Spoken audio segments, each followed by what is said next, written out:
أعوذ بالله من الشيطان الرجيم بسم الله الرحمن الرحيم نتوسل بالحبابة والبتول المستطابة والنبي ثم الصحابة فساد. Bismillahirrahmanirrahim. Teman-teman saudara sekalian, sebelum kita mulai seperti biasanya kita akan baca niat belajar bersama-sama, minta kepada Allah agar diajarkan ilmunya, minta kepada Allah SWT agar bisa mengerti makna-makna dari Al-Quran dan tidak dijadikan oleh Allah sebagai orang-orang yang salah mentafsirkannya, insyaAllah. Amin ya rabbal alamin. Mari kita awali dengan baca niat belajar. Bismillahirrahmanirrahim. Nawaitu ta'allum wa ta'lim wa naf'a wal intifa' wal mudhakara wa tadhkir wal ifadah wal istifadah wal hidha ala tamassuk bi kitabillah wa sunnati rasulillah sallallahu alaihi wa alihi wa sallam wa du'a ila al-huda wa dilalata ala al-khair ibtigha'a mardatih wa qurbih wa dawabih wa husnil khatimah ma'al lutfi wal afiyah wa salahil akibah birahmatika ya arhamar rahimin. Ila hadratin Nabi Muhammad sallallahu alaihi wasallam wa alihi washabihi wa zawji wa dhurriyyati wa ahli baiti wasallim wa jamil anbiya wal mursalin wal kauni ajma'in wa nasusun sayyidina Muhammad Muhammad bin Isa wakil muqaddam Muhammad bin Ali Ba'alawi sayyidina Abdullah bin Abu Bakar al-Aidarus fakhrul wujud Syekh Bakar bin Salim wa usulim wa furim tumara sahib radhiyallahu Abdullah bin Al-Haddad Ali bin Muhammad al-Habsyi Habib Ahmad bin al-Habsyi thumma ila arwahi arba'atil a'immatil mujtahidin muqallidin fi din ulama amilin wal muhaddisin wal qur'an mufassirin sadatis sufiyatil muwaffiqin ajma'in an Allah yaghfir lahum wa yarhamuhum wa yu'li darajatihim fil jannah wa yanfa'una barakatihim wa asrarihim wa anwarihim wa ulumihim wa nafahatihim fid din wa dunya wal akhirah. Al-Fatihah. A'udzu billahi minasy syaithanir rajim. Alhamdulillahi rabbil alamin arrahmanir rahim maliki yaumiddin iyyaka na'budu wa iyyaka nasta'in ihdinas siratal mustaqim siratal ladzina an'amta 'alaihim ghairil maghdubi 'alaihim waladdallin. Bismillahirrahmanirrahim. Surah Al-Waqi'ah turun di kota Mekah dan merupakan surat yang Nabi Muhammad sebut sebagai suratul ghina, sebagai surat yang mendatangkan kekayaan. Teman-teman saudara sekalian saya muliakan, kekayaan. Dan yang menyenangkan adalah bahwa ketika Nabi Muhammad menyebutkan tentang kekayaan, yang dimaksudkan di situ bukan hanya sekedar kekayaan fisik, meskipun itu iya juga, gitu. Akan tapi lebih luas daripada itu, kekayaan zahir dan batin. Saudara sekalian yang saya muliakan, orang kaya yang merasa kaya, maksudnya merasa dia cukup, dia mampu, dia sehingga akhirnya bisa bagi-bagi kepada orang lain, itu seneng, itu bagus, itu hebat, gitu kan ya. Saudara sekalian saya muliakan, dan ini adalah orang-orang kaya yang dermawan yang kita boleh iri kepada mereka. Katanya Nabi Muhammad SAW, la ghibta illa fitnain. Kamu nggak boleh iri kecuali sama dua orang. Sama dua orang doang kamu boleh iri. Siapa itu? Orang yang dikasih ilmu kemudian dia mengamalkannya dan mengajarkannya kepada orang lain. Silahkan iri sama mereka. Maksudnya kepengen gitu, bukan iri kepengen dia jadi bodoh, bukan iri kepengen kita jadi tempatnya dia kemudian dianya enggak gitu ya. Nah, itu namanya hasud, bukan iri. Teman-teman sekalian, beda antara ghibtah sama hasad dalam bahasa Arab itu ya. Itu yang pertama tuh kita boleh iri, maksudnya kita boleh kepengen buat jadi kayak begitu. Faham maksud saya? Gitu ya. Iri yang kepengen untuk jadi kayak begitu, tapi bukan yang kepengen dianya nggak jadi kayak gitu. Kalau kepengen dianya nggak jadi kayak gitu, itu namanya apa? Hasud ya. Atau kalau dalam bahasa Indonesianya dengki kayaknya ya. Gitu ya. Jadi silahkan kepengen jadi kayak begitu, tapi jangan berpikir bahwa dianya jangan jadi kayak begitu. Gitu. Jadi katanya Nabi Muhammad, la ghibtah illa fitnain. Kamu jangan kepengen atau jangan ngiri kecuali sama dua orang. Yang pertama, orang yang dikasih ilmu, kemudian dia mengamalkannya buat dirinya sendiri, dan dia juga mengajarkannya kepada orang lain. Silahkan kamu iri kepada orang yang seperti itu, dan kamu kasih semangat anak-anak kamu untuk jadi kayak begitu. Karena pengagunganmu terhadap seseorang itu akan membuat anakmu kepengen jadi orang yang kayak begitu. Sebab setiap anak kepengen menjadi seorang yang dibanggakan, yang dikagumi oleh orang tuanya. Gitu ya. Tuh, nak, hebat tuh kalau jadi orang alim, hebat tuh kalau jadi orang pinter, hebat kalau jadi ustadz, jadi dai. Kok kamu bisa kayak begitu tuh, bisa ngajar, ya Allah, mama seneng banget kalau kamu terus bisa jadi kayak begitu. Hafal Quran, hafal hadisnya Nabi, bisa ngajarin orang, ya kayak apa mama seneng. Itu kalau kita kayak begitu, gitu ya, itu akan melahirkan anak-anak yang tergerak untuk jadi yang seperti itu.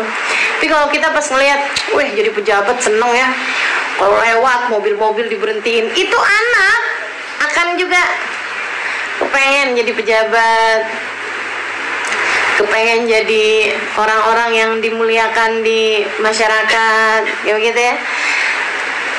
Atau ngelihat misalnya acara-acara di televisi, lomba-lomba nyanyi, gitu ya. Wah, suaranya bagus nih, ini mama mengidolakan dia nih, mama mengidolakan. Ya Allah, sehingga anak pun kemudian akhirnya menjadi ikut-ikut ke bawah juga, kepengen gitu. Waduh, kalau saya jadi artis gimana, kalau saya jadi penyanyi gimana gitu. Ini kayaknya banyak kesalahan-kesalahan anak disebabkan karena kesalahan orang tua. Makanya hati-hati teman-teman. Mudah-mudahan kita semuanya menjadi yang dapat menumbuhkan benih-benih kebaikan dalam diri anak-anak kita, insya Allah. Amin. La ghibta illa fitnah. Satu, orang yang dikaruniai ilmu, kemudian dia mengamalkannya untuk dirinya sendiri dan juga mengajarkannya kepada orang lain. Kemudian yang keduanya, kata Nabi Muhammad SAW, orang yang dikaruniai harta dan dia mensedekahkannya. Jadi bukan asal kaya gitu ya.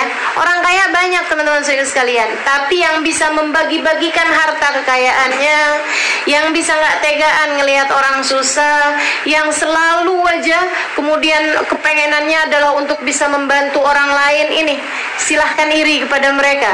Silahkan iri kepada mereka. Saudara sekalian saya muliakan, mereka-mereka ini hamba-hamba tercinta di sisi Allah SWT. Dan ini ya, orang kaya yang merasa kaya, merasa dirinya mampu, merasa dirinya cukup, kemudian dia bisa bagi-bagi kepada orang lain. Nah, ini adalah orang yang paling enak nih, paling beruntung nih. Kemudian yang kedua, orang miskin yang merasa kaya. Bagus, betul nggak? Dia sebenarnya ya sederhana aja hidupnya, semuanya serba-serba sedikit, tapi dia merasa sangat kaya, merasa mampu, sehingga dia merasa nggak perlu buat minta-minta sama orang, nggak pernah merasa perlu buat kepengenan sama yang dipunya sama orang. Teman-teman sekalian saya muliakan, dan merasa bahwa apa yang dia punya sudah banyak sekali lebih dibandingkan dengan apa yang dia perlukan.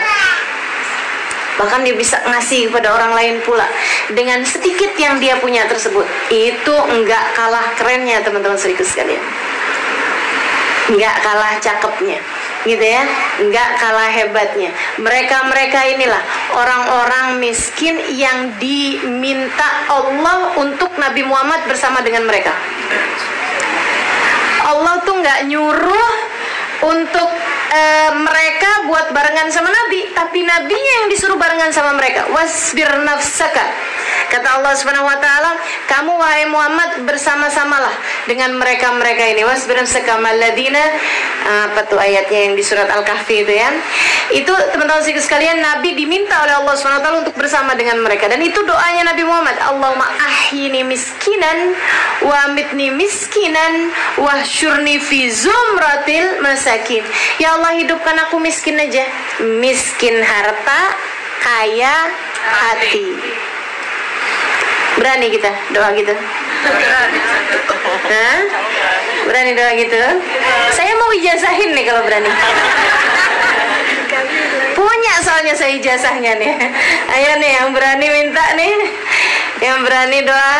Kayaknya nggak berani ya? Sama, saya juga nggak berani. Biar ijazahnya punya juga nggak berani doanya, beneran dah. Allahumma ahyini miskinan, kata Nabi Muhammad SAW. Ya Allah, hidupkan saya dalam keadaan miskin harta, kayak hati gitu maksudnya ya. Miskinnya harta doang tapinya. Allahumma ahyini miskinan wa amitni miskinan. Ya Allah, jangan matikan saya kaya, matikan saya dalam keadaan miskin. Berani doanya. Ampun dah. Segitunya tuh Nabi punya anak, Nabi punya cucu gitu ya. Nabi doanya ini miskinan wa amitni miskinan. Wahsyurni fi zumratil masakin. Ya Allah, kumpulkan saya Allah bersama dengan orang-orang miskin. Dari di dunia sampai dengan di hari akhirat. Mahsyarkan saya Allah, giring saya Allah bersama dengan orang-orang miskin. Nah ini kita mintanya kayak mulu nih, serem-seremnya nggak digiring bareng Nabi nih. La ilaha illallah. Mudah-mudahan kayaknya yang kayak yang pertama tadi itu ya. Kita doanya gitu, ya Allah kasih saya kaya ya Allah. Nanti kalau kaya saya mau sedekah, saya mau gini, saya mau bantuin orang, saya mau banyak ngasih orang gini gitu. Pas giliran datang kayanya, ya Allah, kalau disuruh ngeluarin harta kayak disuruh ngeluarin separuh nyawa. Inna lillahi wa inna ilaihi raji'un.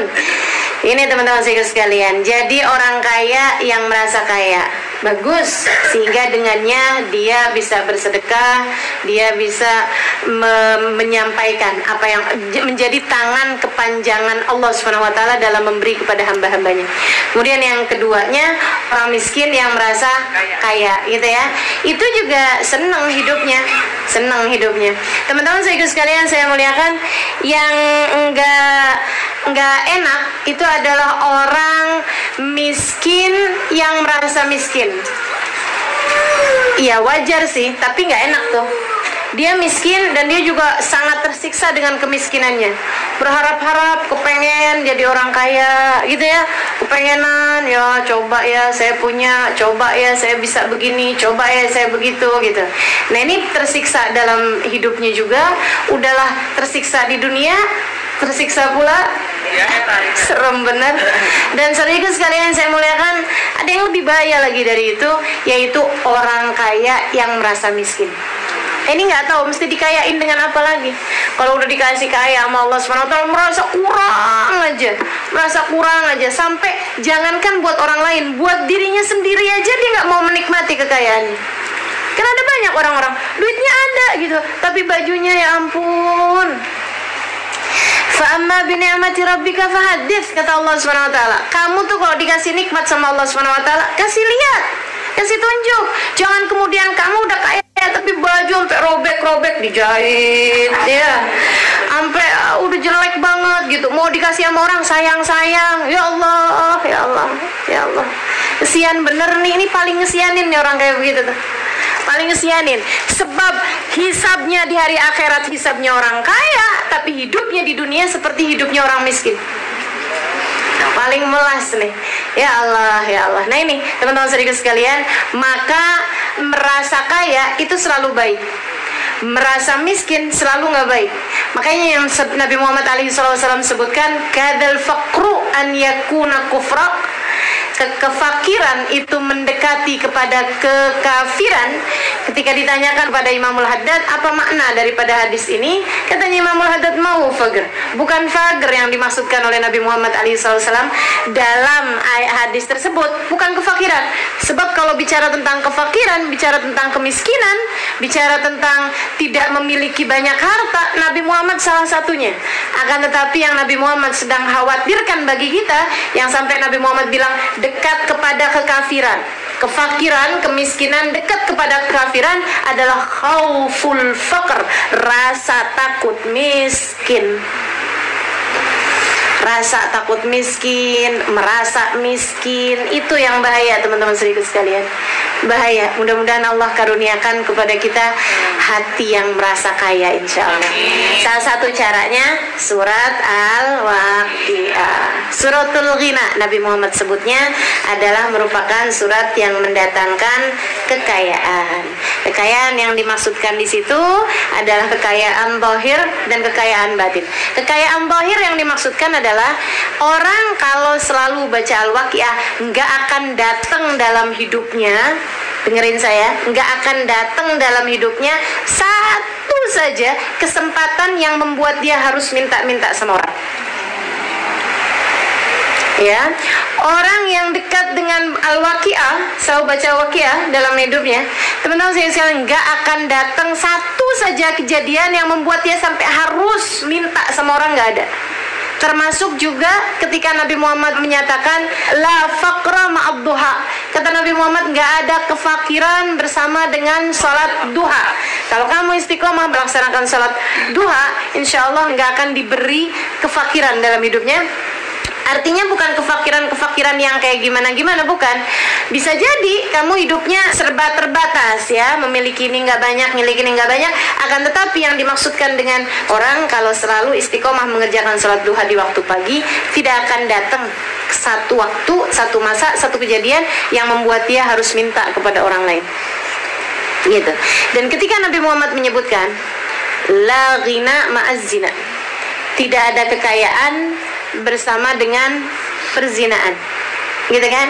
Bukan artinya orang kalau zina nggak akan kaya. Teman-teman saya sekalian, ada banyak kok orang yang nauzubillah min dzalik dekat dengan perzinaan, hidupnya kaya-kaya aja, hartanya banyak-banyak aja, mobilnya banyak-banyak, misalnya gitu ya, mobilnya banyak, hartanya banyak, apaannya banyak yang dia punya gitu, bahkan mungkin punya perusahaan, bahkan mungkin punya pulau segala gitu. Punya segala macam itu, tapi dia zina, misalnya kayak begitu ya. Tapi Nabi Muhammad bilang la ghina ma'az zina, nggak ada kekayaan bersama dengan perzinahan. Artinya apa itu? Artinya ada dua, teman-teman saya sekalian. Sama dengan kekayaan itu juga artinya ada dua, gitu ya. Yang pertama adalah kemiskinan batin. Dia nggak akan dikaruniai sama Allah kekayaan batin. Jadi hidupnya akan merasa miskin mulu, merasa takut mulu, merasa khawatir. Wah, ini kalau usaha yang ini nggak berhasil nih, kita bangkrut, kita nggak bisa makan nih. Padahal duitnya masih banyak, takut nggak bisa makan, serem benar. Wah, ini kalau ada sampai orang yang datang kemudian nyuri harta kita, wah ini bisa ini nih, kalau ada yang nipu kita nanti gimana nih, usaha kita bangkrut dan lain sebagainya itu. Jadi pikirannya itu dikelabuhi, dirusak sama persangkaan-persangkaan, kekhawatiran-kekhawatiran membuat dia merasa ketakutan miskin. Itu satu.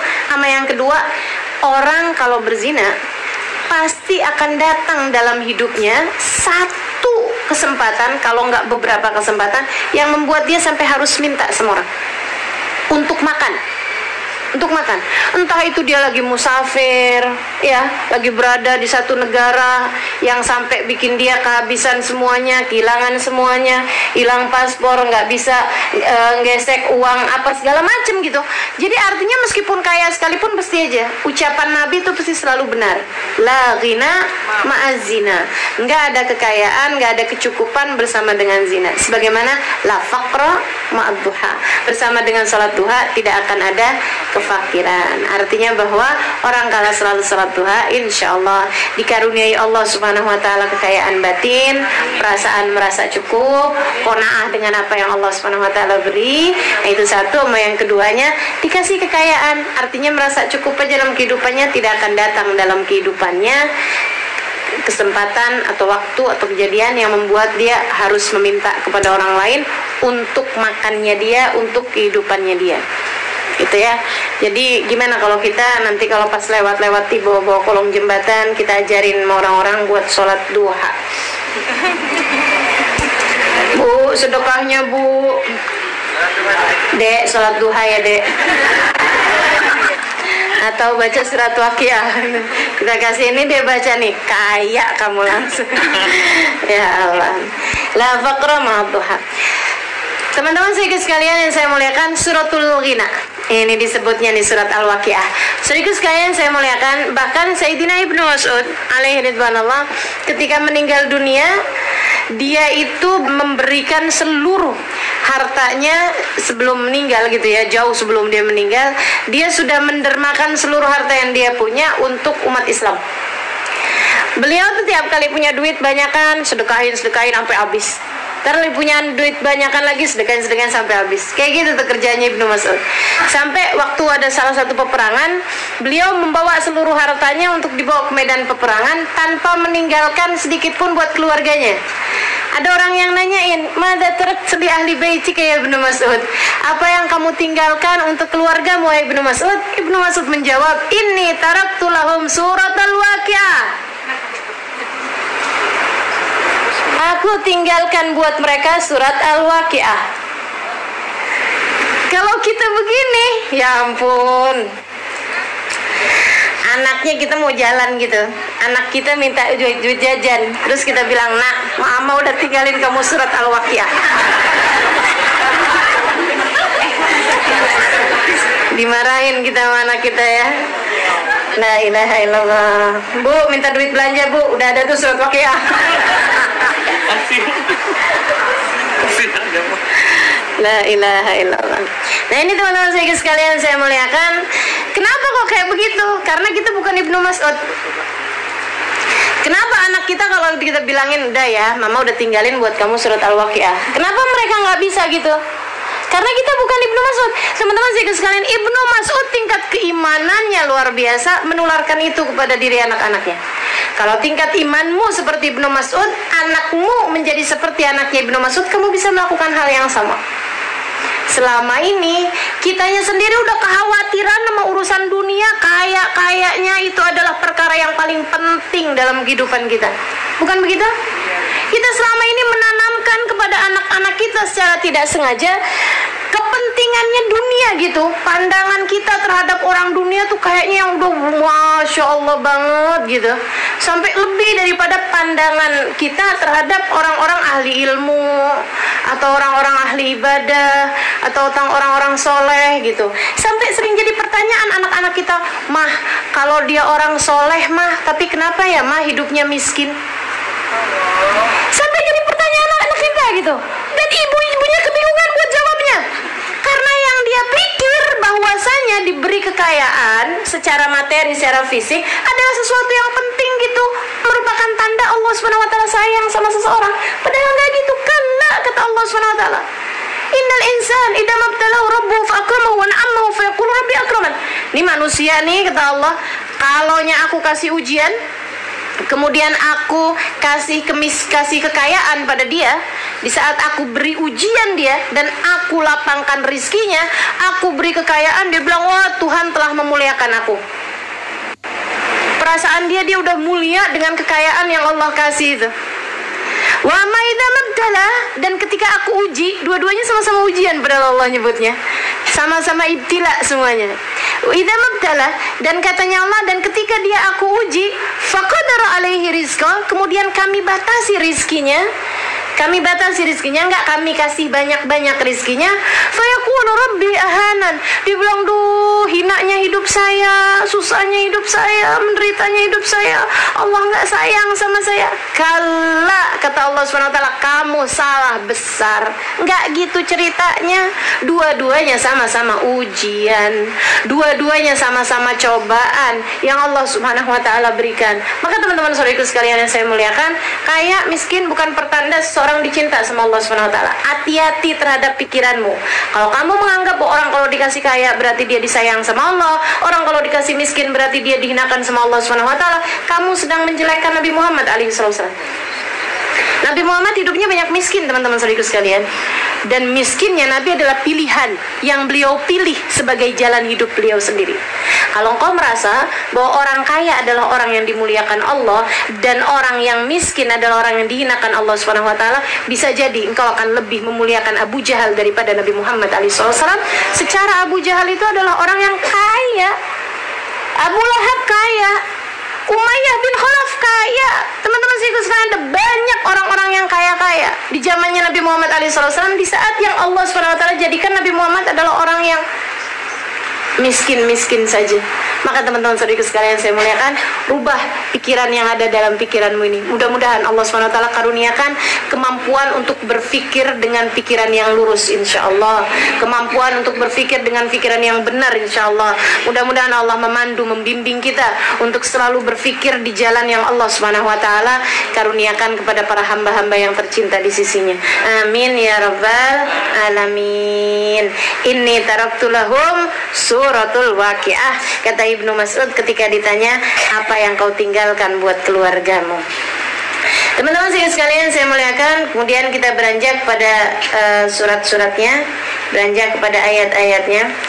Idza waqa'atil waqi'ah, dan ini merupakan salah satu dari surat-surat dalam Al-Qur'an yang punya cara bercerita Allah Subhanahu wa taala yang menakjubkan. Semua surat, semua ayat Allah Subhanahu wa taala menakjubkan. Akan tapi ini tuh teman-teman sekalian, pernah lihat film enggak? Kan itu kan cara berceritanya macam-macam. Ada yang dilihat terakhirnya duluan, baru kemudian diruntut, gitu ya. Ada yang pas di tengah-tengahnya, pas bagian yang paling serunya duluan, baru kemudian diniin, kan gitu ya. Ada juga yang diambil bagian-bagiannya gitu. Ada yang kemudian digabung-gabungkan, kayak nggak bertautan, kayak nggak berkaitan, padahal berkaitan. Seperti itu teman-teman sekalian. Itu ada banyak cara bercerita itu yang sebenarnya terinspirasi dari Al-Quran. Maksud saya gini, cara Allah SWT bercerita di dalam Al-Quran itu punya cara bercerita yang sangat-sangat indah. Ada kalanya Allah mulai seperti di surat Yusuf dari mimpinya Nabi Yusuf. Ketika dia bilang sama ayahnya, ya saya bermimpi begini begitu. Ayahnya bilang, nak, jangan ceritakan mimpi kamu kepada siapapun, itu ya. Pada saudara-saudaramu, mereka akan membuat tipu daya bagimu.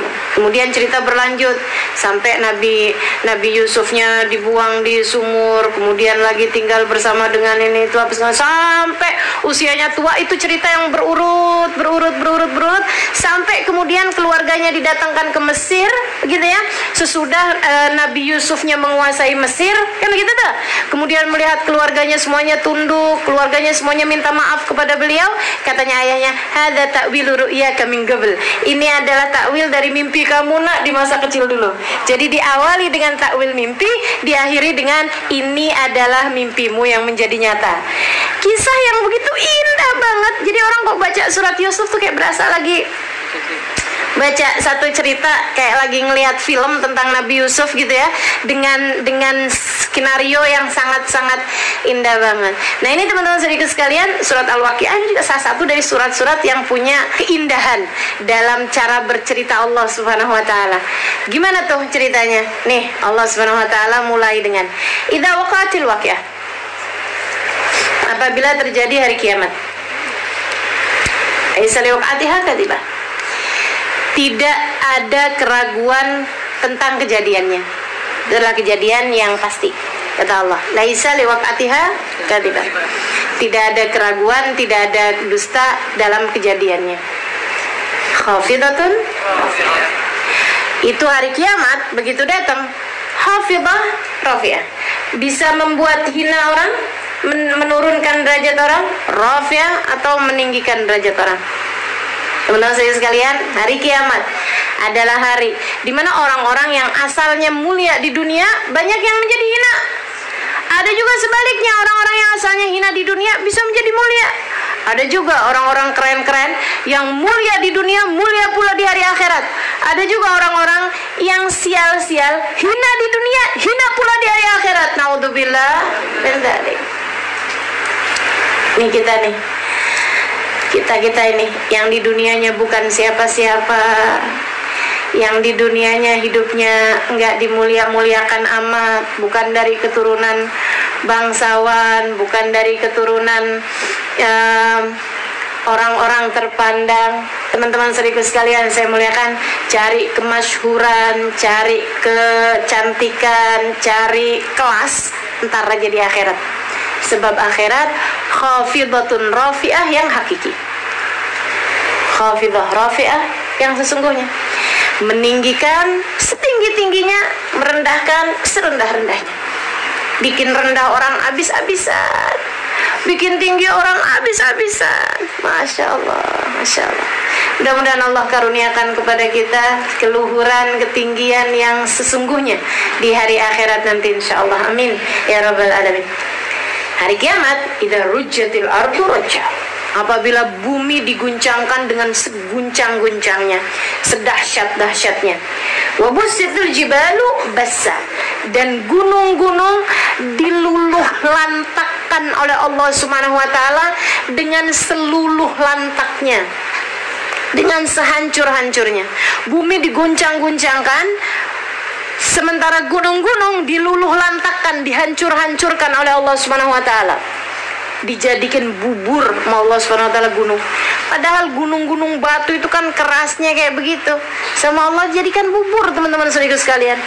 Bussatil jibalu bassa, fakanat haba'an mumbasa. Sampai kamu lihat gunung yang segitu kuatnya. Nah, ini ayat diturunkannya ini kepada orang-orang, maksudnya ayatnya diturun pada Nabi Muhammad SAW, yang Nabi ngelihat gunung itu adalah batu-batuan yang memang keras-keras gitu kan. Maka Allah cerita ini untuk memudahkan mereka berpikir, bukan gunung-gunungnya kita. Kalau gunungnya kita emang, tapi gunungnya kita batu juga ya, batu juga ya. Iya. Fakanat haba'an mumbasa, gunung-gunung batu yang kamu lihat segitu kokohnya, segitu kuatnya, wahai Nabi Muhammad, kamu akan lihat haba'an mumbasa, menjadi seperti debu yang diterbangkan.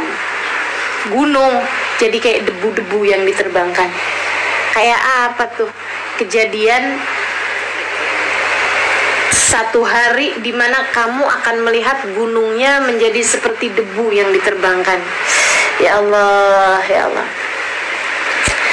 Fakanat haba'an mumbasa. Allah kemudian cerita, itu kalau hari kiamat kayak begitu tuh. Wa kuntum azwajan thalatha. Pada saat itu kalian akan menjadi 3 kelompok orang. Pastiin masuk yang mana nih kelompoknya. Itu hari hafidhatun rafi'ah, kata Allah. Kamu pastiin dari sejak sekarang akan masuk kelompok yang mana kamu. Pengen yang mana, jalanin jalannya. Kamu nggak mau kelompok yang mana, jangan sampai ikut-ikutan bersama dengan mereka di dunianya. Sebab kesempatan cuma ada di dunia ini, kata Allah Subhanahu wa taala. Seperti apa kelompok pengelompokan mereka? Ashabul Maimanah, Mashabul Maimanah. Ada kelompok kanan, kata Allah. Siapa mereka kelompok kanan? Ada Ashabul Masyamah, Mashabul Masyamah. Ada kelompok kiri. Siapa itu orang-orang kelompok kiri? Wasabiqun as-sabiqun. Dan ada kelompok as-sabiqun as-sabiqun, orang-orang para pemenang. As-sabiqun, mereka adalah para pemenang. Ada kelompok kanan, ada kelompok kiri, ada para pemenang. Masuk di manakah kamu? Ini mesti kita pikir-pikirin dari sekarang, buat udah ngepas-ngepasin diri, mantes-mantesin diri untuk menjadi salah satu dari kelompok yang bagus ya. Jangan sampai masuknya kemudian kelompok yang nggak bagus nih. Kelompok kanan, kelompok kiri, sama pemenang. Nah, akan tetapi meskipun kelompok kanan disebutkan lebih dulu oleh Allah Subhanahu wa taala, Allah menceritakannya tentang para pemenangnya duluan. Allah ketika menceritakannya tentang as-sabiqun as-sabiqun dulu. Was-sabiqun as-sabiqun, dan para pemenang as-sabiqun, mereka adalah para pemenang. Siapa mereka ini? Ulaikal muqarrabun. Mereka adalah hamba-hamba yang didekatkan oleh Allah Subhanahu wa taala. Hamba-hamba yang Allah dekat dengan mereka. Orang dalamnya Allah, teman-teman. Gimana nih? Nggak tertarik? Orang dalamnya Allah lah ini. Allah sebutnya nih ulaikal muqarrabun. Mereka adalah orang-orang dalamnya Allah Subhanahu wa taala. Para orang-orang yang sudah didekatkan oleh Allah Subhanahu wa taala. Orang-orang hamba-hamba yang sudah menjadi bagian dari rahman rahimnya Allah Subhanahu wa taala, menjadi bagian dari ubudiyahnya Allah Subhanahu wa taala, dari pengibadahan kepada Allah Subhanahu wa taala. Ulaikal muqarrabun. Saudaraku sekalian saya muliakan, para pemenang, mereka adalah orang dalamnya Allah Subhanahu wa taala. Allah sudah ceritakan kejadian buat mereka nanti di hari akhiratnya, balasannya seperti apa Allah meninggikan mereka. Fi jannatin naim, mereka akan ditempatkan dalam surga-surga yang penuh dengan kenikmatan. Thullatum minal awwalin wa qalilum minal akhirin. Ini si orang-orang para pemenang ini, orang-orang dalamnya Allah ini, kelompok-kelompok pertama yang Allah SWT punya ini, teman-teman saudara sekalian, thullah minal awwalin, banyak dari orang-orang pertama. Wa qalilun minal akhirin, dan sedikit dari orang-orang zaman akhir. Ya Allah. Orang pertama tuh siapa? Dari zamannya Nabi, tabiin, dari zamannya Nabi, sahabat, tabiin, tabiin. Itu orang-orang pertama. Banyak di antara mereka yang termasuk di antara sabikun ini. Allah lihat. Ini padahal Allah ini kan lagi ceritanya tentang zaman itu, turunnya ini kan ayat ini zaman itu. Artinya kan orang-orang zaman itu nggak tahu apa yang akan terjadi di zaman yang ke depan gitu kan. Tapi Allah udah ceritakan, katanya Allah di zaman-zaman yang pertama-tamaan ini, zaman kalian ini banyak di antara mereka. Ya Allah, teman-teman sekalian. Katanya Sayyidina Hasan Al-Basri. Ini Hasan Al-Basri tabi'in ya. Tabi'in ini orang yang menjumpai sahabat tapi nggak ketemu Nabi Muhammad. Kalau sahabat, orang yang beriman kepada Nabi dan berjumpa dengan Nabi Muhammad SAW, itu namanya sahabat. Kalau tabiin, jumpanya sama sahabat-sahabat Nabi, nggak jumpa sama nabinya. Jadi mereka lahir di saat Nabi Muhammadnya sudah wafat. Teman-teman sekalian, Hasan Al-Basri cerita, dia bilang, saya bertemu dengan lebih daripada 70 sahabat. Saya berjumpa dengan 70 sahabat.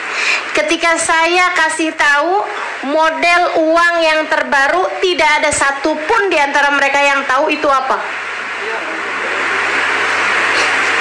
Kita nih orang zaman terakhir gitu ya, orang gila aja tahu duit. Jadi anak kecil tahu duit. Ya Allah, luar biasa bener kan? Luar biasa bener. Ya Ustadzah, zaman sekarang mana ada orang nggak tahu duit? Ada. Jangan kamu kira teman-teman sekalian, mentang-mentang kita urusannya yang ada dalam pikiran angka mulu, duit mulu, kamu kira semua orang tahu duit gitu. Habib Zain bin Smith itu waktu ada kawinan anaknya, dia ngasih sumbangan buat anaknya tuh uang yang sangat kecil nilainya. Terus istrinya bilang, Habib Zain, masa sih ngasih anaknya kawin segitu gitu? Yang bener aja. Ini memang berapa kata Habib Zain? Ini memangnya berapa kata Habib Zain? Gak tahu duit Habib Zain. La ilaha illallah. Habib Umar bin Affan gak tahu duit. Teman-teman sekalian, Habib Umar ada bilangin sama tangan kanannya Habib Umar yang ngurusin pengurusan Darul Mustafa, Darul Zahra, Habib, kita kekurangan uang buat makannya anak-anak, buat urusan dar gitu. Berapa kata Habib Umar? Sekian, Bib. Habib nggak tahu itu berapa tuh, Habib nggak tahu juga gitu. Ya, Bismillah. Udah, besok datang lagi deh ke Habib gitu. Atau sore datang lagi. Pokoknya sama Habib diminta dia untuk datang lagi gitu. Habis itu Habibnya doa minta sama Allah, ya Allah kesian ya Allah gitu. Kasih deh dia segitu tuh yang dia sebut tadi gitu. Saudara sekalian, begitu sore hari gitu orang tersebut datang gitu kan. Ada siang hari itu ada orang lain datang. Kemudian dia bilang, Bib, alhamdulillah Bib, ada rezeki Bib, saya kepengen nyumbang. Ada. Akhirnya terus dah, iya makasih jazakallah khair. Habibnya ngelihatnya Allah yang ngasih kan begitu. Bukan buat dia juga gitu. Teman-teman sekalian, abis itu nggak lama kemudian yang tadi orangnya Habib Umar bagian keuangan tuh datang lagi. Gimana Bib? Tuh ada tuh, coba dilihat, dihitung itu. Udah pas apa belum? Dibuka, dibilang persis pas. Ini karena urusannya nggak ngerti duit. Ya Allah, teman-teman sekalian, kita nggak dikasih sama Allah kayak begituan. Kenapa? Otak kita semuanya duit.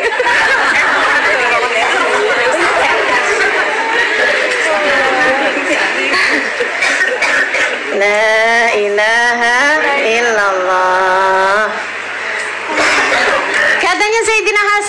Al-Basri, laqad laqitum sab'ina rajulan min as-sahabah. Saya ketemu 70 lebih para sahabat. Kalau mereka melihat orang-orang yang soleh di antara kita, mereka akan bilang, ulaika malahum fil akhirati min nasib. Mereka adalah orang-orang yang gak punya jatah dari surga. Dan kalau mereka melihat orang-orang yang jelek di antara kita, mereka akan bilang, haula ma yu'minun biyaumil hisab. Mereka pastilah orang-orang yang tidak beriman tentang hari akhirat. Ini baru sahabat ke tabi'in. Paham gak omongan saya? Katanya Hasan Al-Basri, saya udah ketemu para sahabat. Ini para sahabat-sahabat nih ya. Kalau ngelihat orang-orang soleh di antara kalian, kan Hasan Al-Basri dari Madinah pindah ke Basrah, makanya namanya Hasan Al-Basri. Di Basrah dia kan ketemu orang Islam, sholat, ibadah, bagus. Masih sirnya sahabat-sahabat kan masih banyak pada masa tersebut. Nabi Muhammad baru wafat beberapa puluh tahun aja kok. Teman-teman saya sekalian, itu katanya Hasan Al-Basri. Ini orang-orang solehnya sahabat, kalau ngelihat kalian, ngelihat yang soleh-soleh di antara kalian, bilangnya, ya ampun, ini sih kalau masuk surga kagak ada jatahnya nih. Ya Allah, Robi, yang kelas gitu ya saudara. Beda kelas, itu dari sahabat ke tabiin. Saya nggak bisa bayangin kalau Hasan Al-Basri ngelihat kita nih.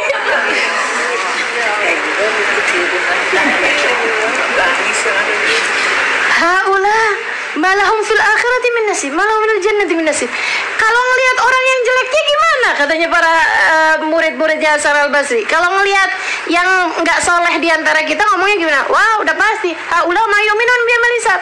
Itu sih udah bukan hanya nggak punya jatah dari surga, tapi pasti nggak punya iman sama hari akhirat. Bukan orang yang beriman pastinya katanya. La ilaha illallah, la ilaha illallah. Makanya Allah kemudian cerita, Tullatun minal awali. Katanya Allah nih, surga as-sabiqun as-sabiqun, para pemenang-pemenang, para pemenang-pemenang di akhirat nanti, itu adalah kebanyakannya didominasi oleh orang-orang pertama-tamaan. Yang sir, rahasia, nur Nabi Muhammad itu masih kuat kepada mereka, para sahabat, para tabi'in, para tabi'ut tabi'in, gitu ya. Wa qalilun minal akhirin. Tambah zaman ke belakang nih, tambah sedikit yang mencapai derajat as-sabiqun. Tambah sedikit. Jadi kita putus asa apa enggak nih? Itu sih kalau kayak gini-gini ya. Sabiqun as-sabiqun, yes. Tapi begitu pulang baca Quran apa tidurannya ngantuk.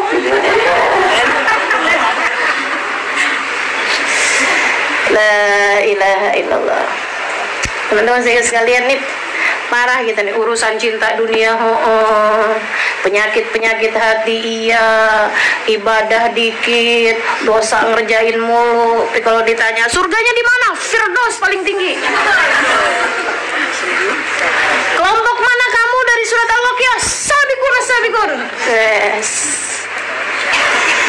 Sullatun minal awwalin wa qalilun minal akhirin. Dikit yang kelompok dari al-akhirin ya, kelompok-kelompok yang terakhir dikit kata Allah SWT. Ya, mau minta rada-rada malu, tapi kalau nggak minta takut nyesel. Minta aja ya, siapa tahu gitu. Sekarang belum pantas, kapan-kapan kali-kali pantas. Atau seenggaknya barangkali ada dari qalilun minal akhirin yang narik tangan kita. Nah itu yang saya harap. Saya sih kalau ngarep ini aja dah.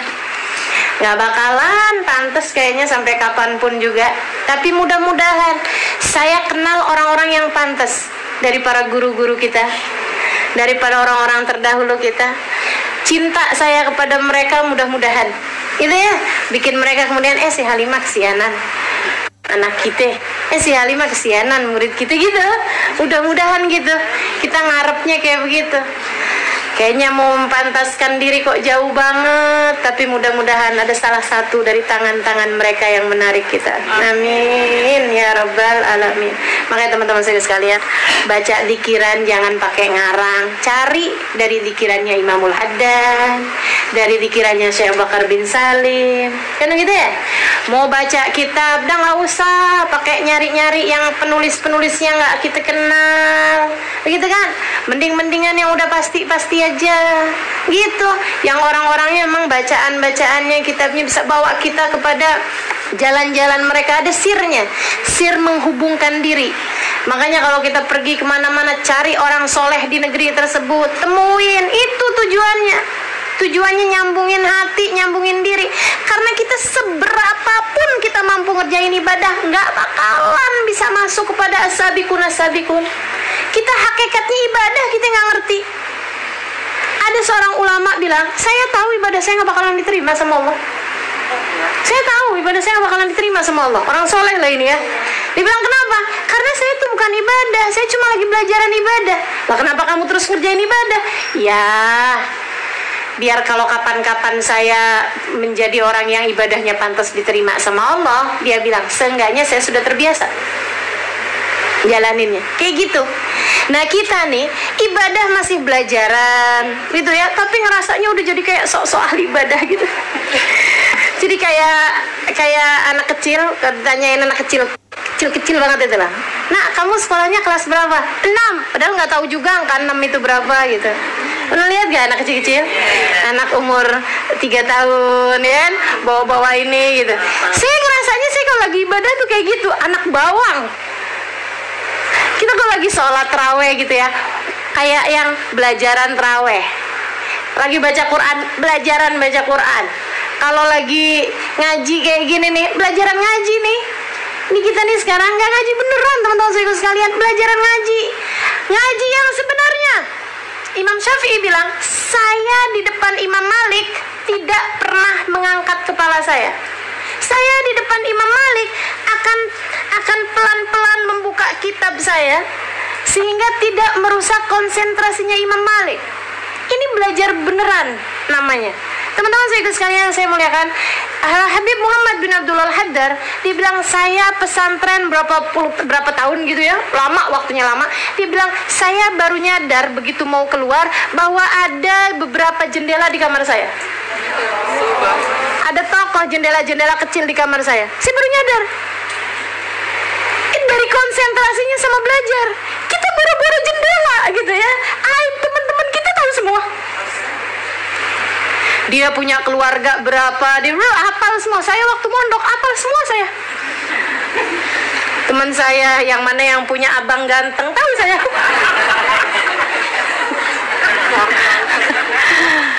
Kenapa gitu teman-teman saya sekalian? Itu dia, bukan mondok gitu, bukan beneran belajar. Belajar buat belajar gitu ya.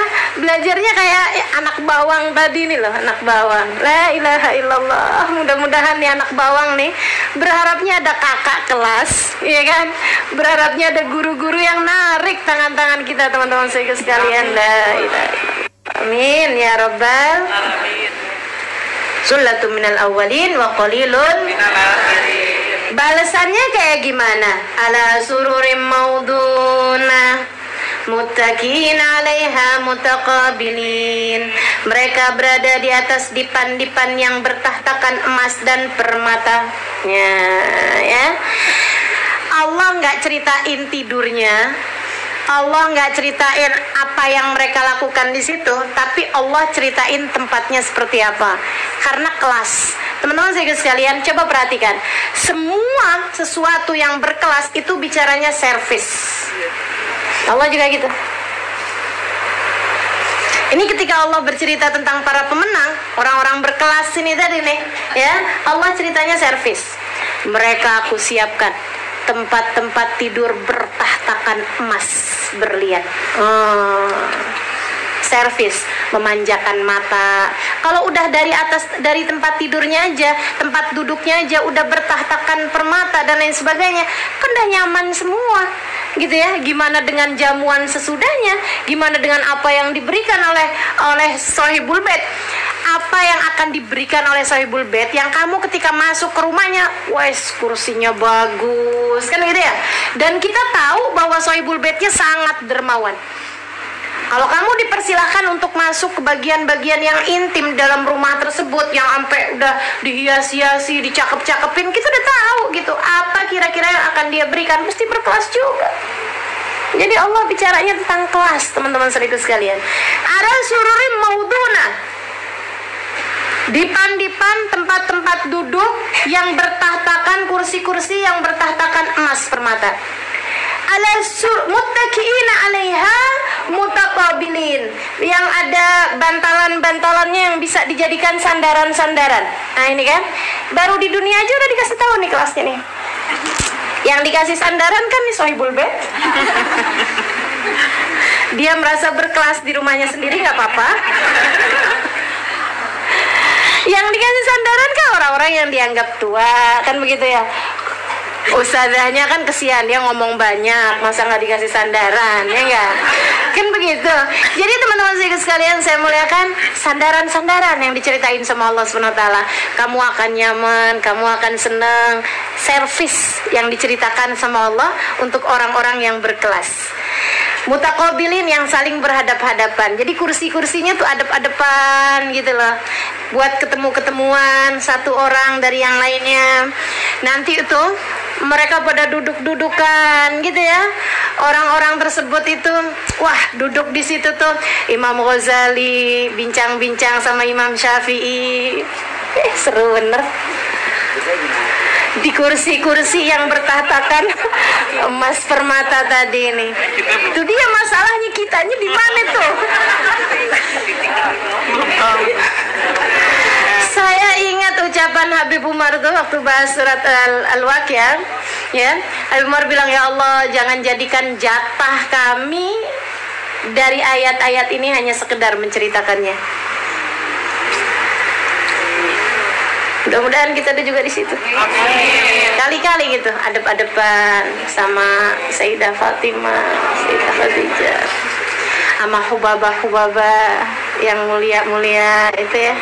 Masya Allah, Masya Allah. Amin ya Rabbal Alamin. Walaupun gak pantas, walaupun ya mintalah sama Allah Subhanahu Wa Taala, kali-kali gitu diijabah sama Allah. Yatufu alaihim wildanun mukhalladun. Ada pelayan-pelayannya dari wildan, anak-anak kecil, cakep-cakep, lucu-lucu, keliling-keliling, ngasih air, ngasih permen, ngasih kue, ngedar-ngedarin makanan. Ya Allah, ya Allah. Mukhalladun, mereka orang-orang yang ditetapkan mudanya. Maksudnya anak kecilnya itu ya udah anak kecil aja, nggak akan pernah jadi tua gitu kan. Nggak ada kemudian yang itu nggak ketemu, pas ketemu udah tua gitu ya. Nggak ada ceritanya gitu. Si itu mana dek, kemarinan teman kamu tuh, oh dia udah nggak bisa lagi jadi wildan, udah ketuaan. Nggak ada tuh.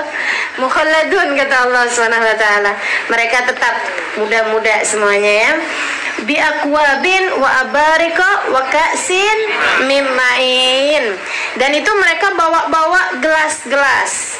Ada ceret-ceret, yes, cakep-cakep, bawain gelas. Jadi anak kecil-kecil itu nuangin kopi, nuangin minuman-minuman surga, nuangin madu, nuangin khamr. Kan ada khamr juga tuh di sana ya. Anggur maksudnya yang tidak memabukkan ya. Masa teler di surga, asik. Tuang-tuangin, tarain atuh gitu. Jadi teman-teman saya sekalian tuh, yang diceritain gelasnya, nggak diceritain apa yang dituangin. Kalau udah gelasnya aja bagus, cakep, nah kan udah pasti yang dituangin juga enak-enak, iya kan?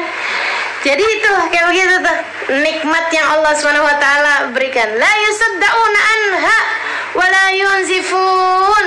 Nah ini airnya itu nggak bikin pening, nggak bikin pusing, wala yunzifun, dan nggak bikin mabuk. Yang tadi tuh apa namanya dari khamr-khamr yang dituangkan itu. Wa fakihatin mimma yatakhayyarun. Ada buah-buahan. Buah-buahannya yang apa-apa banyak macam-macam, enggak. Mimma yatakhayyarun, buah-buahan yang mereka pilih. Oke, kelas teman-teman saya sekalian. Buah-buahannya aja buah-buah pilihan. Jadi nggak segala ada. cermek, nggak ada tuh. Kesemek nggak ada tuh. Iya, buah gohok nggak ada apanya. Ya, apalagi bangsanya jengkol nggak bakalan ada, pete nggak bakalan ada. Teman-teman sekalian, tuh yang buah-buahan yang begituan nggak ada tuh. Jadi buah-buahnya adalah buah-buah berkelas, dengan rasa yang paling enak, dengan bentuk yang paling bagus, bersama dengan orang-orang mulia di atas dipan-dipan, ngobrol-ngobrol, mutakobilin. Waduh, enak bener nih. Gak sabar gitu ya nggak? Kayak udah masuk aja. Walahmi tayrin mimma yashtahun, dan ada daging-daging burung mimma yashtahun yang kalian kepengenin. Bahkan kabarnya gitu ya, burungnya itu kamu cuman perlu ngeliat ke atas langit-langitnya. Kayaknya enak nih kalau jadi burung panggang, langsung jadi burung panggang. Yeah. Nah benar. Wahurun in, dan ada bidadari-bidadari bermata jeli. Ini nggak enak kalau bahas bidadari nih. Di tempatnya yang perempuan nggak ada bidadara, Ustazah. Ada yang nanya nih, enggak. Kenapa? Karena itu kesenangan yang dicari sama perempuan yang tidak berkelas. Perempuan yang di dunianya selalu mikirnya urusan laki-laki. Berkelas apa enggak? Nggak berkelas, teman-teman sekalian. Makanya nggak dikasih kenikmatan bidadara di surga, karena bukan kesenangan yang berkelas. Kalau buat laki-laki itu berkelas, iya. Laki-laki senang sama perempuan berkelas. Maksudnya sesuatu hal yang normal gitu. Normal untuk senang sama perempuan-perempuan, gitu kan. Tapi kalau perempuan kemudian dia kalau berada di antara laki-laki ganteng banyak gitu ya, kayaknya saya senang. Ampun. Kita tuh dengernya kayak yang aneh gitu kan. Nah itu teman-teman saya sekalian. Makanya karena dianggap bukan kesenangan berkelas, jangan nanya bidadara di akhirat nanti ya. Dan itu pertanyaan malu loh kalau kita tanyain sama ustadz, sama ulama gitu, sama Habib gitu. Bib, ada bidadara nggak Bib di surga? Kata Habibnya, kamu punya suami apa enggak? La ilaha illallah. Malu-maluin, ternyata punya suaminya. Udah ganti Bib yang keempat. La ilaha illallah. Kata Habib, pantesan nih mencari bidadara di surga. Ya Allah, ya Allah.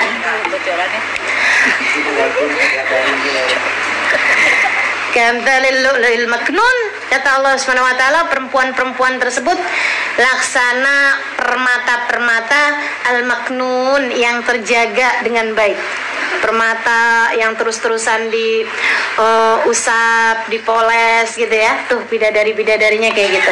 Tapi nggak usah khawatir, katanya Nabi Muhammad SAW, sesungguhnya perempuan-perempuan solehah di dunia jauh lebih cantik daripada bidadari-bidadari di surga. Bidadari di surga nih kayak semacam pelayan gitu loh. Jadi kamu nggak usah cemburu sama bidadari. Agar bidadari cemburu padamu, nggak berkelas amat. Kamu mau cemburu sama bidadari? Bidadari pelayan. Enggak, kita majikannya. Kita ratunya. Kalau masuk surga, itu dia masalahnya.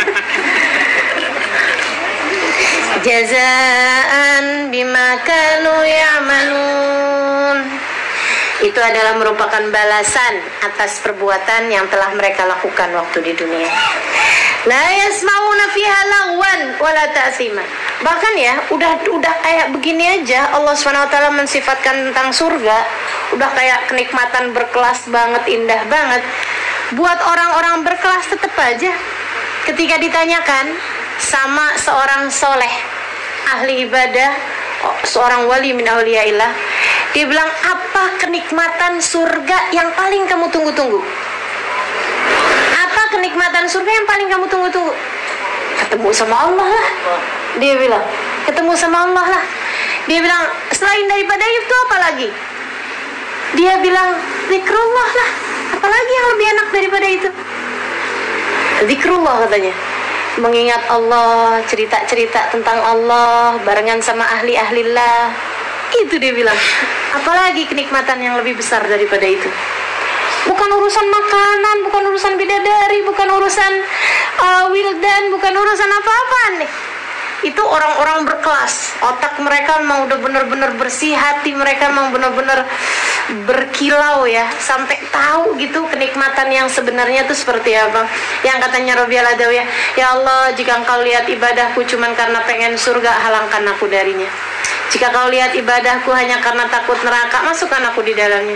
Tapi engkau yang maha tahu, ya Allah, aku beribadah ini ya Allah bukan karena surga, bukan karena neraka, akan tetapi karenamu ya Allah. Karena cinta padamu, maka jangan halangkan aku untuk berjumpa denganmu. Itu katanya Rabi'al Adawiyah. Sayyidil Habib Ali Al-Habsyi, al-jannatu ma saqani min wasfiha illa likaunil hib fihi khayyama. Gitu katanya. Al-jannah ma saqani min wasfiha. Surga saya nggak tertarik karena sifat-sifatnya. Saya nggak tertarik karena balasan-balasannya. Allah cerita tentang surga kayak begini nih, katanya Habib Ali Habsyi. Iya sih, bagus, indah, tapi belum ada nih yang bikin menarik hati saya. Terus kamu pengen surga apa enggak, Habib Ali? Pengen. Kenapa? Likaunil hibbi fihi khayyama, karena kekasih hatiku adanya di sana. Nabi Muhammad sallallahu alaihi wasallam. Kalau Nabi milih tempat yang lain, saya pasti bakalan nyari tempat yang ada nabinya walaupun gak enak sekalipun, daripada surga dengan segala keindahannya kalau gak ada Nabi Muhammad di sana. Makanya teman-teman saudara sekalian, di belakangan nih saya lagi mikir gitu, ya Allah, saya kepengen jadi istri yang soleha. Pengen saya jadi istri yang soleha. Bukan karena saya nggak mau suami saya berpaling hati, meskipun itu ya juga ya. Bukan karena saya kepengen suami saya menyayangi saya juga gitu, menjadi suami yang soleh bagi saya, meskipun itu iya juga. Tapi maksudnya bukan itu motivasinya gitu. Akan tapi saya kepengen jadi istri yang soleh.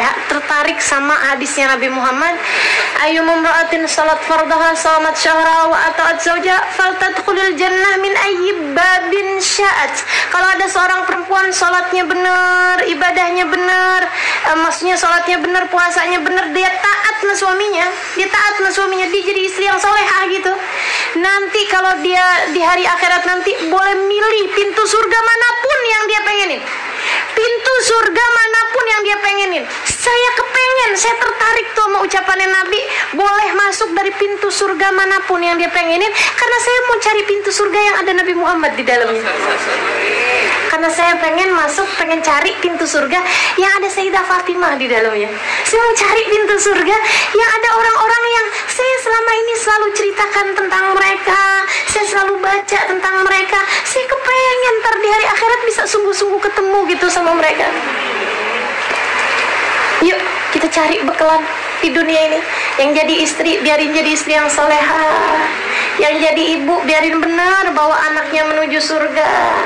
Siapapun dari kita, biar pantas buat nanti di hari akhirat mendapatkan kenikmatan bersanding dengan Nabi Muhammad alaihi wasallam, insyaallah. Amin ya rabbal alamin. Jazaan bima kanu ya'malun la yasma'una fiha lagwan wa la ta'thima. Mereka tidak akan mendengar di dalam surga tersebut itu lagu, kalimat-kalimat yang gak ada manfaatnya gitu ya, kalimat-kalimat yang enggak enak didengar, wala ta'thima, ataupun kalimat-kalimat dosa. Dan itu sudah ditunjukkan dengan perilaku mereka waktu di dunia.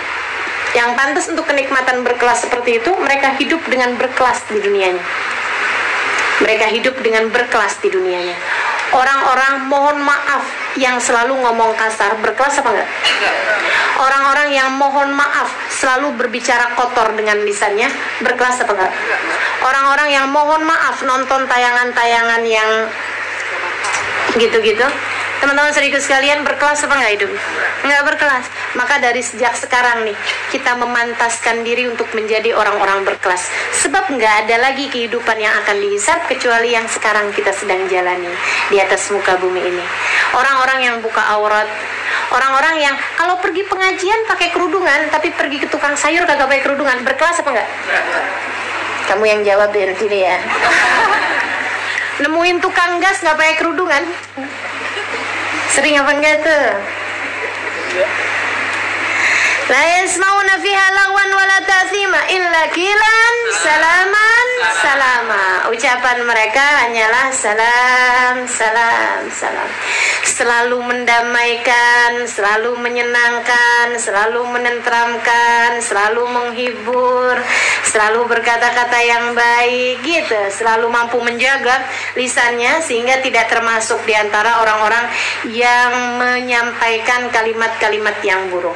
Teman-teman sekalian, saya muliakan, yang ngomong-ngomong kasar meskipun terhadap hal-hal yang memang salah gitu ya, tapi ngapain juga sih, mohon maaf, kayak kasus kemarin orang yang menistakan Al-Quran misalnya gitu ya, semua orang kemudian kayak nggak apa-apa gitu untuk berkata, untuk nggak suka sama dia, ya biar, betul, silakan, itu bagian dari agama, tapi membiarkan lisanmu berkata kasar nggak ada ceritanya. Membiarkan lisanmu berkata kotor nggak ada ceritanya gitu. Kamu hanya akan menjadi termasuk bagian dari orang-orang yang berkata-kata seperti itu, kan gitu ya. Karena teman-teman sekalian, ini lisan ini adalah mulutnya teko. Dia hanya akan mengeluarkan isi yang ada di dalamnya. Kalau hatimu indah, hanya akan keluar kalimat-kalimat yang indah. Kalau hatimu rusak, yang keluar juga kalimat-kalimat yang rusak. Kalau hatimu berpenyakit, yang keluar hanyalah kata-kata yang membuat sakit hati orang lain mendengarnya. Teman-teman sekalian, kalau hatimu ini isinya adalah kebaikan-kebaikan, yang keluar adalah kebaikan-kebaikan. Kalau hatinya di dalamnya ada banyak Allah dan Rasulnya, yang keluar adalah kata-kata yang membawa orang kepada Allah SWT dan Rasulnya. Termasuk bagian dari lisan yang katanya illa qilan salaman salama, itu adalah apa yang ditulis oleh jempol-jempol kita di handphone kita. Ini bagian dari lisan kita juga, bagian dari lisan kita juga. Jadi teman-teman sekalian, nggak usah pakai yang namanya kirim-kirim sesuatu yang membuat orang kalau bacanya akan jadi sedih, akan jadi kecewa, akan jadi sakit hati gitu. Jangan melakukan hal-hal yang seperti itu. Bayangkan dulu juga, oh misalnya kesel-kesel nih, pegel nih sama laki kita nih misalnya gitu ya, rasanya pengen gitu nulis. Jangan dikirim dulu, baca lagi. Kalau perlu sebelum dikirim istikharah dulu, biar nggak jadi dikirim. Kalau perlu sebelum dikirim mandi dulu, kan mandi bisa menghilangkan kemarahan. Habis selesai mandi baca lagi, ya ampun ngapain sih saya mau ngirim kayak begini. Kalau perlu sebelum ngirim dengerin dulu ceramah-ceramahnya orang-orang soleh gitu ya, dengerin dulu gitu kan. Apa yang ada kan alhamdulillah sekarang di handphone ini kan banyak ya, tinggal kita dengerin. Kalau perlu dengerin saya dulu, nggak tahu tuh tambah kesel apa.